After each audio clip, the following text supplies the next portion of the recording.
Welcome to Grace Abounds. I'm Pastor Emily Baton. Today, I will be sharing with you my Sunday sermons from St. John's Lutheran Church in Palm Desert, California.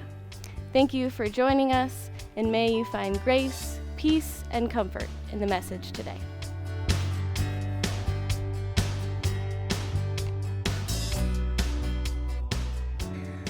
Power. Power over, power to act, power to do harm, power to do great deeds. Much of our world and its interactions runs on the amount of power you have over others.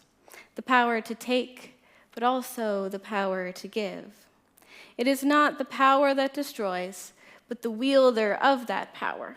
As I am sure you've heard, absolute power corrupts absolutely. Today's text from Numbers, it is God's power that is being discussed. The Israelites are questioning God's power and ability to provide for them while they roam in the desert. They see Moses as a conduit of that power, and this puts Moses in a challenging position. The Israelites want to contain God's power for their own personal use, and so are complaining as usual. We as humans do this kind of thing all the time. If we can contain power, then we can understand it. If we can understand it, then we can control it. But have you ever tried to control the Spirit's power? The Spirit that moved over the waters of creation, the Spirit that breathed tongues of flame on the disciples. The Spirit's power is not to be instructed. She does not remain where she is told. The Spirit's power is gifted to those who are humbled to receive it.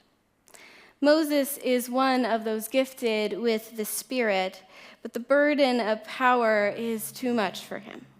So God shares it among the elders. Still, the Israelites are trying to regulate the Spirit's power. Even Joshua falls prey to this temptation.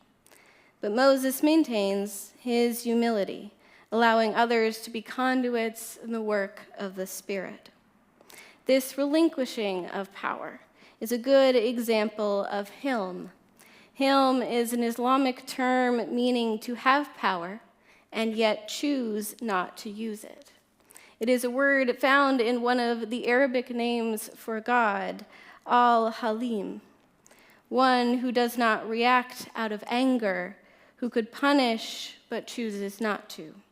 Hilm shows the ultimate power, mercy. And yet, we encounter quite an angry God in the text from Numbers. God is not pleased with the action of the Israelites. We know that God is slow to anger, but that does not exclude God from getting angry. The Israelites have broken God's trust, questioning the limits of God's power. And yet, in the midst of this anger, God shows compassion. Compassion to Moses, spreading out his burden of leadership. And God shows mercy to the Israelites, meeting their demands. God will always fiercely defend God's people. That means sometimes God must defend them from themselves. Not everyone would see Him as an expression of ultimate power, but God's mercy can be seen throughout the Bible, redefining how to enact ultimate power. From the sparing of the Ninevites in Jonah to the redemption of Zacchaeus, the tax collector. Finally culminating in Jesus, who conquers death by dying. There is no better example of him, something that we would call the theology of the cross. Jesus has the power of life and death and chooses death for the sake of all our lives. And just like Moses, Jesus released the power of the Spirit into the gathered. Jesus knew the power of the Spirit and warned those who got in her way. In today's gospel reading, it is the disciples that are hindering the power of the Spirit. and Jesus does not stand for it. Jesus gets pretty angry with the disciples, threatening the unquenchable fires of hell on multiple occasions. But how did we get to this place? Let's remember the context. One of Jesus' disciples, John, comes to him because someone else is casting out demons in his name. John is acting much like Joshua here, trying to maintain the righteous hierarchy and regulate who can perform these deeds of power. But as Moses and Jesus know, the power of the Spirit cannot and should not be controlled. So Jesus turns the attention back to the disciples, reminding them to check their own abuse of power before casting judgment on another. It is important to remember that throughout this whole encounter, Jesus has a child before him and before them, a reminder of what is at stake if they let power corrupt their actions.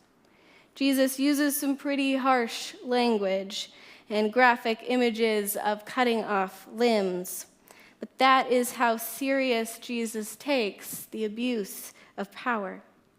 Like the stumbling blocks we put in front of ourselves and others, pride, greed, shame. What part of you fights against the mercy of God?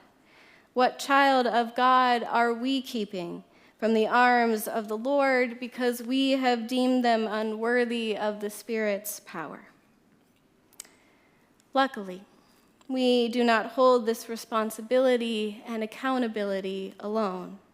As we learned from Moses, power is the burden of the people. And what is this power that the Spirit gives? In both our texts today, it is the power of speech. The elders are given the power to prophesy, while the disciples encounter someone who casts out demons. Speech is a powerful thing. It was God who said, "Let there be light," and there was light. It was the Word that became flesh and lived among us, and it was the same Word, Jesus, who said the temple would be destroyed, predicting his own death. Speech has the power to create and dismantle. Like the salt and fire in our gospel texts, it preserves and it destroys. We are the co-creators, sharing this burden of power, stewards of the earth. How will we use the power of the Spirit to destroy or to create, to harm or to show mercy, to hate or to love? There is a lot of power wielded in this world, much of it at the cost of the powerless. This kind of power is fragile, bolstered by fear and hate. Let us instead practice Him and use the power given to us by the Spirit to show mercy, to create a world that causes no child to stumble. Amen.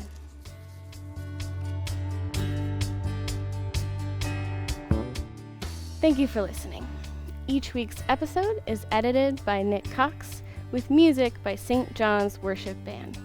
This week's sermon is by me, Pastor Emily Baton.